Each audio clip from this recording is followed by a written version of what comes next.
자, 우리는 계속해서 주일 오후 예배 시간마다 골로새서 말씀을 살펴보겠습니다. 자, 우리가 잘 알다시피 골로새서는 옥중서신 중에 한 권이죠. 그 에베소서, 빌립보서, 골로새서, 빌레몬서 이렇게 네 권이 바울이 로마 감옥에서 쓴 그 옥중서신입니다. 여러분, 바울이 로마 감옥에 왜 갔습니까? 왜 갇혔습니까?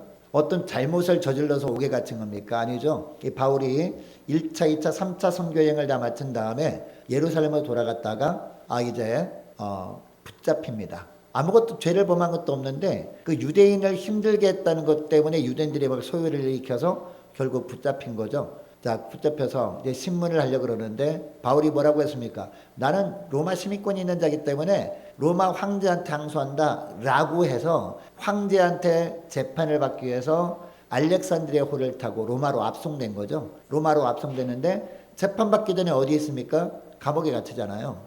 그래서 감옥에 갇혔을 때 이 재판받기 바로 전에 감옥에 갇히는 동안에 이 편지를 쓴 겁니다. 자, 그런데 이 옥중서신들을 보면요, 이 편지를 보면은 바울이 맨 마지막에 문안 인사들을 합니다. 자, 문안 인사를 하면서 사람 한 사람 한 사람 이렇게 그 이름을 밝히는데 이 문안 인사를 한 이유가 있습니다. 자, 어떤 이유에서 문안 인사를 했느냐? 바울이 이제 황제한테 이제 재판을 받게 되면 내 생명도 이제 얼마 남지 않았구나라고 여겼을 거 아닙니까? 인생 마지막 자신의 삶을 돌아보면서 보고 싶어 했던 사람이 있는 겁니다. 그래서 오늘 본문에 누구에게 문안한다, 누구한테 문안한다 이렇게 말씀하고 있는 것이죠. 여러분, 이것을 보면 이 사람들은요, 하나님 앞에 영원히 기억되는 사람들이구나라는 것을 알게 됩니다. 자, 우리가 바울 서신, 특별히 옥중서신을 읽다 보면 바울은 바로 우리 주님을 상징하는 인물이라고 할 수 있고요. 이 바울이 누구한테 편지할 때 이 편지 받는 대상자는 바로 우리를 상징하는 이렇게 그 대상자라고 할 수 있습니다. 저와 여러분들이 이처럼 하나님 앞에서나 사람들 앞에서나 늘 기억되는 그런 복된 삶을 살아갈 수 있기를 축복합니다. 자, 그런데 오늘 본문에 나오는 사람들은요, 어떻게 이렇게 성경에 기록될 정도로 복된 존재가 되었을까라는 것을 오늘 본문을 통해서 알아보자 하는 겁니다. 자, 바로 위로의 사람들이었기 때문이에요. 자, 그러면 어떤 사람들이 위로의 사람이라고 할 수 있느냐? 첫째로 오늘 본문에 보면 함께 일하는 사람이 위로의 사람이다 할 수 있습니다. 누구랑 함께 일하는 사람? 주님이 일을 하는 사람이 있습니다. 그 주님이 일을 하는 사람이 있을 때 다른 사람을 다 외면하고 그냥 말만 하고 그냥 본인들이 할 일을 합니다. 본인들이 갈 길을 가버립니다. 그러나 묵묵하게 그 사람에게 다가가서 주의 일을 하는 사람과 함께 하면서 함께 일하는 사람이 위로의 사람이라는 겁니다. 자, 11절 말씀 보시기 바랍니다. 11절 말씀 보니까 이런 사람들이 나의 위로가 되었다라고 하고 있죠. 여러분, 무슨 말이냐? 이 사람들이 어떤 행동 때문에 바울이 위로를 받았다라는 겁니다. 그러면 이들이 어떤 행동 때문에 바울이 위로를 받았다라고 하는 것이냐? 한마디로 바울이 주님 일을 하면서 힘들 때가 있지 않았습니까? 너무나 힘든 일이 있을 때 함께 하는 사람들, 이런 사람들이 바로 나의 위로가 되었다, 이런 이야기를 하고 있는 겁니다. 자, 오늘 본문에 보면 여러 사람들이 나오고 있죠. 7절에 보면 누구 나옵니까? 자, 7절 말씀 보니까 두기고라는 사람이 나옵니다. 자, 두기고라는 사람이 나오고, 그리고 8절에 보니까 9절 말씀 보니까 오네시모라는 사람이 나옵니다. 그리고 10절에 보니까 아리스다고라는 사람이 나오고요. 그리고 마가의 바나바의 생질 마가가 나옵니다. 그리고 11절에 보니까 유스도 이렇게 나옵니다. 이 사람들이 어떤 사람들이었다? 바울이 너무나 힘들 때 함께하면서 바울과 함께 주님 일을 감당했던 사람들이었다라는 겁니다. 자, 먼저 7절 말씀 볼까요? 7절 보니까 바울은 두기고를 소개하면서 두기고가 어떤 사람이었다? 그는 사랑받는 형제여 신실한 일꾼이여 라고 하고 있다는, 신실한 일꾼이요 라고 하는 것은 무슨 얘기냐? 하나님 보시기에도 참 신실한 일꾼이었는데 바울이 보기에도 참 신실한 일꾼이다. 내가 힘들 때마다 찾아와서 내가 특별히 부탁도 하지 않았는데 와서 함께 주님 일을 감당한 사람이다. 그러니까 신실한 일꾼이다 라고 하고 있는 겁니다. 그리고 뭐라고 합니까? 주 안에서 함께 종이 된 자다 라고 하고 있습니다.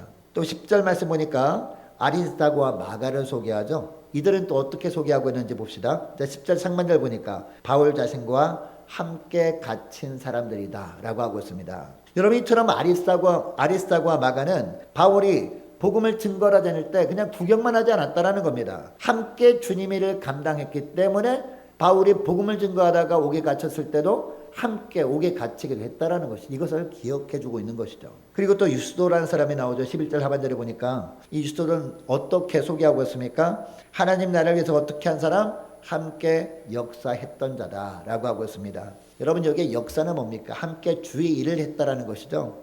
이처럼 바울이 주님의 일을 어렵게 감당하고 있을 때 함께 했던 사람들이 있었기 때문에 그 주님의 일을 효과적으로 감당할 수 있었거든요. 그때 바울과 함께 했던 사람들이 바로 이 사람들이다라는 거죠. 그때는 그냥 스쳐 지나간 같은 걸 보였습니다. 그러나 마지막에 바울이 뒤를 돌아보면서 이 사람들을 일일이 다 기억하고 있다라는 것이죠.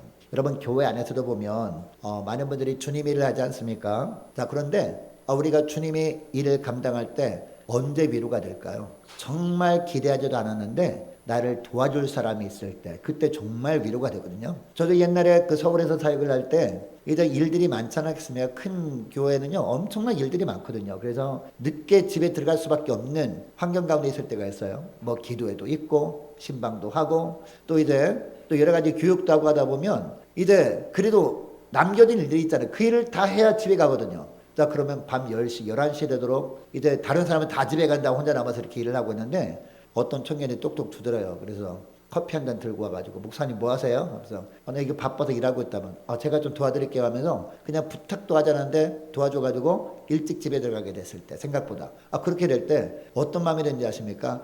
야, 하나님께서 천사를 보내주시는구나 라고 하면서 너무나 위로가 되더라고요. 할렐루야. 여러분 주님의 일을 감당할 때 언제 위로가 된다고요? 우리가 정말 기대하지도 않았는데 하나님이 도울 자를 붙여주셔서 함께 일을 감당할 때 그때 참 위로가 된다 이런 말씀을 드리는 겁니다. 여러분 주님의 일을 하는 것이 간혹 어떤 때 너무 힘들 때가 있습니다. 말만 무성하고 돕는 분들이 없으면 물론 주님의 일을 감당하는 사람은 어떤 마음이 듭니까? 그래 사람들은 알아주지 않아도 뭐 주님만 알아주면 되지. 당장 주님께서 이 충성을 대한 대가를 이 땅에서 하나님이 주시지 않는다 그럴지라도 장차 하나님 나라 갔을 때 그때 하나님이 주시면 되지 라고 생각하면서 충성을 다합니다. 그러나 말없이 와서 도와주는 사람이 있을 때 더 힘이 난다라는 것이죠. 여러분 바울이 사역을 하던 시대도 보면 바울 주위에 많은 사람들이 있지 않았겠습니까? 바울이 복음을 증가하는 것을 너무 싫어해가지고 바울을 배척했던 사람들이 있었습니다. 이 바울이 동족이라고 했던 유대인들이 바로 그런 사람들이죠. 자, 그리고 당시에 바울이 전한 복음을 듣고 수많은 사람들이 믿음을 가지고 그리고 하나님의 백성이 된 사람들도 있습니다. 수많은 성도가 바울을 만났어요. 그리고 바울이 복음을 증가하는 곳에 있기로 했습니다. 바울에게 성령의 역사가 나타날 때는 이 바울과 함께하고 싶은 마음을 품은 사람도 왜 없었겠습니까? 당연히 있었을 겁니다. 그러나 정작 복음 증거 사역을 하다가 너무나 힘든 일을 만났을 때 바울과 함께했던 사람이 그렇게 많지 않았던 것 같아요. 오늘 본문에 보면 많지 않았지만 소수에 불과했지만 이런 사람들이 바울이 기억해 주는 사람이었고 장차 정말 주님께서 기억해 주시는 사람들이었다라는 겁니다. 여러분 이처럼 소수에 불과했던 이유가 뭘까요? 마지막까지 바울과 함께 고난을 당한다는 것은 어떻게 보면 모든 것을 포기해야 된다는 것을 의미하는 것이기도 하고 그래서 비록 적은 인원이 있지만 적은 인원만 이렇게 바울과 함께 할 수 있었던 겁니다. 여러분 심지어요 바울은요 옥에까지 갇히는 역경 가운데 있었잖아요. 그러나 마지막까지 자신과 함께 주님의 일에 동참한 이 사람들이 바울에게 힘이 되었던 겁니다. 위로가 되었던 겁니다. 비록 옥에 갇혔었지만 이 사람들 때문에 힘이 들지 않았던 거예요. 특별히 이 중에 누가 있습니까? 오네시모라는 사람이 있거든. 9절에 보니까. 여러분 오네시모가 누굽니까? 빌레몬서에 나오는 그 종 이름이 오네시모거든요. 빌레몬 집에 노예로 살다가 사고 쳐가지고 집에서 도망친 사람. 도망쳐가지고 아무도 찾지 못할 줄 알고 그 당시에 제일 큰 성이 어디였습니까? 로마였잖아요. 로마로 도망친 거예요. 로마로 도망쳤다가 거기서도 또 사고를 쳐가지고 옥에 갇혔다가 거기 누구를 만난 거예요? 바울을 만난 겁니다. 바울을 만나가지고 바울에게 제자훈련을 받은 거예요. 제자훈련을 받고 그러다 예수님을 만나다 보니까 바울이 동역자가 된 겁니다. 옥속에서 너무나 힘들어할 때 이 바울을 도왔던 사람이 바로 오네시모였거든요. 여러분 주님도 한번 생각해 보시기 바랍니다. 십자가를 지실 때 대부분의 제자들이 어떻게 했어요? 다 주님을 떠나버렸죠. 저만큼은 주님을 절대로 버리지 않겠습니다 라고 했던 사람이 제일 먼저 떠났죠. 베드로. 그죠? 근데 예수님이 십자가에 달렸을 때 주님 곁을 떠나지 않고 지켰던 사람들이 있어요. 누굽니까? 여인들이라고 표현되죠. 마리아, 누구 마리아 누구 마리아 이렇게 마리아들 나오고요. 또 누가 나옵니까? 이 마리아뿐만 아니라 사도 요한이 그 밑에 있었잖아요. 얼마나 힘이 됐으면 이 사도 요한을 바라보면서 누구를 맡깁니까? 자기 육신의 어머니를 맡기잖아요. 보라 내 어머니라 라고 하면서 그죠? 그리고 누가 있습니까? 또 주님의 시신을 장사 지냈던 아리마대 요셉도 있습니다. 요셉은 자기가 나중에 죽으면 자기 묘대로 살 땅을 예수님께 제공해 드리죠. 거기가 예수님의 무덤이 되는 겁니다. 지금 현재 빈 무덤이지만 예수님 부활하셨기 때문에. 여러분 이런 사람들을 보면서 우리 예수님께서 얼마나 기뻐했을까요? 여러분 이처럼 주님 일꾼들에게는요 함께 동역하는 분들이 있을 때 진정한 위로가 되는 줄 믿으시기 바랍니다.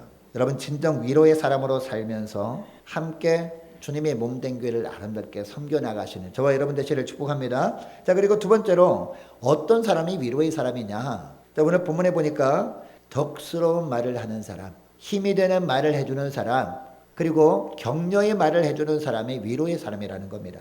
다시 본문을 보시기 바랍니다. 본문을 다시 11절 말씀 다시 보니까 이런 사람들이 나의 위로가 되었다라고 말씀하고 있죠. 여러분 여기에 위로라는 이 단어는요. 원어로 하면 파레고리아라는 단어거든요. 이 단어의 뜻 중에서 완화시키다라는 단어, 이 의미가 있는 단어입니다. 근데 이 파레고리아는요, 그 당시에 의학적인 용어였다는 겁니다. 의사들이 주로 쓰는 용어였다는 겁니다. 근데 의사들이 환자가 옵니다. 다쳐서 환자가 와요. 약을 처방해 줍니다. 약을 발라줍니다. 치료해 줍니다. 그럼 어떻게 하십니까? 이제 며칠 지나면 이 통증이 완화될 것입니다. 라고 하잖아요. 여기에 완화될 것입니다. 라고 할 때 쓰는 단어가 뭐다? 오늘 본문에 위로라는 단어로 번역된 파레고리아라는 단어를 사용한다라는 것이죠. 자, 쉽게 표현하면 이 진통이 이제 점점 사라질 것이다 라는 의미입니다. 자, 성경학자들은요, 당시 바울 곁에 누가 의사가 있었다고 합니다. 누가복음서 누가 아시죠? 누가는 의사였거든요. 의사 그 당시에. 이 누가가 바울 곁에 늘 있었다라고 합니다. 감옥에 갇힌 것은 아니지만 늘 바울에게 왔다 갔다 한 거예요. 하루에 한 번씩이라도. 왜 갔을까요? 바로 누가는 의사였기 때문에 바울의 주치의였거든요. 주치의였기 때문에 늘 뭐가 걱정이었어요? 바울의 건강이 걱정된 거죠. 그래서 오늘은 식사는 잘 하셨을까? 오늘은 건강이 어떻을까? 어제는 좀 약간 감기 기운이 있는데 오늘은 좀 호전되었을까? 걱정돼가지고 자꾸 이렇게 바울을 찾아가서 이렇게 건강을 살폈다라는 것이죠. 자, 그래서 평소에 바울은 이 누가와 늘 대화를 많이 나눴겠지 않았겠습니까? 누가와 늘 대화를 많이 나눴 거거든요. 그래서 바울이 일상 용어를 사용할 때도 자연스럽게 누가가 주로 사용했던 의학적 용어를 사용했던 겁니다. 그래서 편지 쓸 때도 바로 이처럼 위로라는 단어, 의학적인 용어를 썼던 겁니다. 자, 그럼 우리 11절 말미의 구절을 풀어서 다시 보면 어떤 의미라고 할 수 있느냐? 이런 사람들이 나의 고통을 완화시켜 주었느니라. 이렇게 해석을 할 수 있다라는 것이죠. 당시 사도 바울에게는 많은 내적인 고통이 있었을 겁니다. 그리고 외적인 고통도 당연히 있었을 겁니다. 어려움들이 많았을 겁니다. 그런 이러한 때 여기에 등장하는 성도들이 바울에게 생수 같은 역할을 한 겁니다. 교회와 많은 사람들에게 소망이 되고 큰 위로가 되었다라는 겁니다. 바울이 어려울 때 함께했지만 여러분 이들은 함께 돕기도 했지만 도울 때 그냥 말 한마디 안 하고 돕기만 한 건 아니지 않았겠습니까? 함께 일을 하면서 말도 했을 거 아닙니까? 그죠? 근데 말 한마디를 하더라도 어떤 말을 했다고요? 위로하는 말을 했다라는 것이죠. 격려하는 말, 힘이 되는 말, 소망을 주는 말을 해줬다라는 것이죠. 그래서 바울이 그때마다 이 사람들을 통해서 위로를 받았던 겁니다. 여러분 오늘 본문을 통해서 하나님이 우리가 위로하는 사람으로 기억되는 인생이 되길 원해서 이 말씀을 하고 계시는 줄 믿습니다. 여러분 잠언에도 보면 그래서 뭐라고 합니까? 경우에 합당한 말은 아로새긴 은쟁반의 금사가다 라는 말씀을 하잖아요. 여러분 여기에 경우에 합당한 말이 어떤 말인지 아세요? 어떤 말일까요? 위로하는 말, 힘이 되는 말, 격려하는 말입니다. 이런 말을 하게 되면 아로새긴 은쟁반의 금사과다라고 합니다. 여러분 은이 귀해요? 금이 귀해요? 금이 귀하잖아요. 그러니까 너무 귀한 존재가 된다는 겁니다. 만약에 상대방이 나에게 위로하는 말, 힘이 되는 말을 하잖아요. 열심히 주님의 일을 감당하는데 물론 여러분 완벽한 사람이 누가 있겠습니까? 주님의 일을 감당한 사람 중에서 물론 부족한 부분이 있을 겁니다. 실수도 할 겁니다. 그럼에도 불구하고 주님을 향해서 마음을 다해서 최선을 다하다가 실수하는 거잖아요. 그러니까 이렇게 살아가는 우리를 누군가 찾아와서 함께 일을 하면서 격려하고 힘이 되는 말을 해주면 어떤 마음이 들어요? 참 정말 감사하다. 너무 귀하다. 이런 마음이 들지 않겠습니까? 이게 바로 뭐다?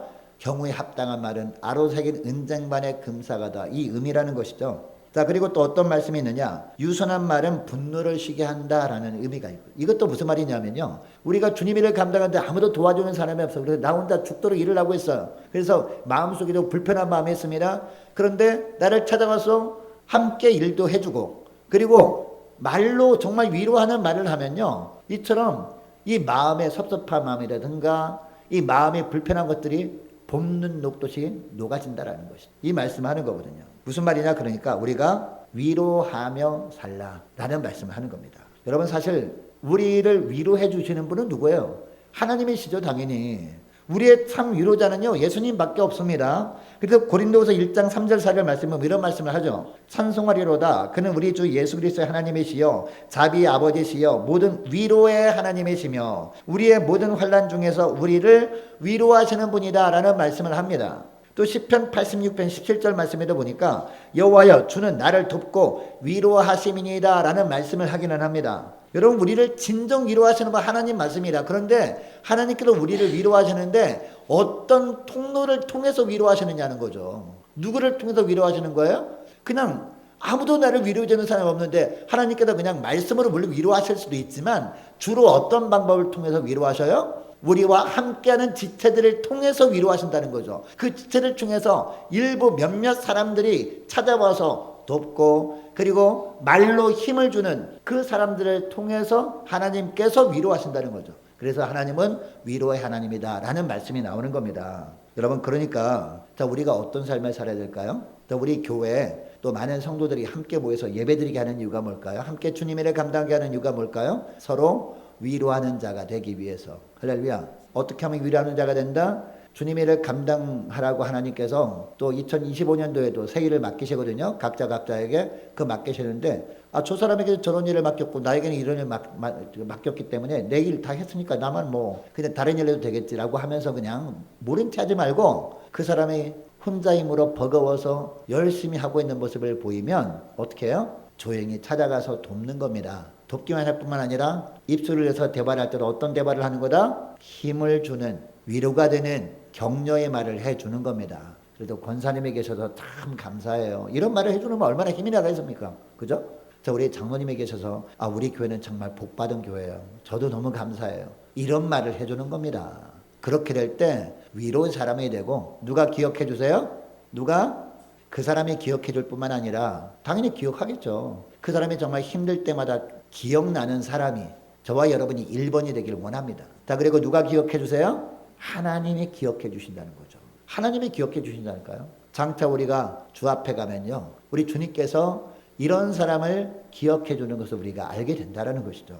여러분이 이제 말씀을 맺기를 원하는데요. 여러분, 주님은 우리를 어떤 자로 불러주셨다고요? 우리를 위로의 사람으로 불러주신 줄 믿습니다. 지체들을 위로할 뿐만 아니라 특별히 주의 몸된 교회에서 주님의 일을 감당하는 일꾼들을 위로하는 위로자로 불러주신 줄 믿습니다. 내가 먼저 위로자로 살아갈 때 나도 위로를 받게 되는 거예요. 나는 그냥 개인주의로 나만 생각하며 살게 되면 내가 진짜 힘들 때 주님께서 물론 우리를 위로해 주시긴 하지만 말씀을 통해서만 위로해 주시지 않겠어요? 주님께서 다른 지체들을 통해서 위로해 주길 원하는데 평소의 행세를 보니까 그냥 주의를 감당할 때 나만 생각하고 내가 맡은 일만 한단 말이에요. 그러면은 주님께서 말씀을 통해서 위로해 주시긴 하지만 지체들을 통해서 위로해 주는 일은 하나님께서 그냥 패스하실 것 같아요. 그렇지 않겠습니까? 내가 먼저 위로의 사람이 될 때, 내가 정말 힘들 때 하나님이 지체들을 통해서 위로받는 그런 은혜를 베풀어 주시는 줄 믿으시기 바랍니다.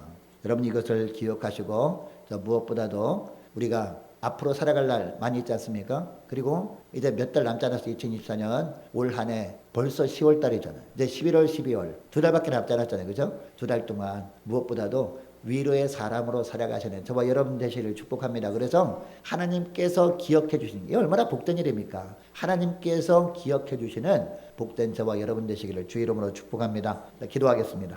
하나님 아버지, 감사합니다. 오늘 골로새서 4장 말씀을 통해서 주님께서 우리를 부르신 목적이 교회 안에서 위로의 사람이 되어짐으로 말미암아 주님의 일을 감당하다가 지쳐있는 주일꾼들을 위로하시는 주님의 손길이 되게 하기 위해서 부르셨다는 것을 깨닫게 하심을 감사드립니다. 무엇보다 주님의 일을 하는 지체가 있다면 이들과 함께하며 기쁨으로 도움으로 말미암아 주님 보시기에 위로의 사람으로 살아갈 수 있도록 은총 내려주시고, 무엇보다 그들에게 한마디 말을 해도 위로와 격려의 말, 힘이 되는 말을 해줌으로 말미암아 모든 주님의 일꾼들을 위로하는 하나님의 손길이 되어 주님께서 기억해 주시는 그런 아름다운 삶을 살아갈 수 있도록 은총 내려 주옵소서. 감사드리오며 우리 주 예수님의 이름으로 기도합니다. 아멘.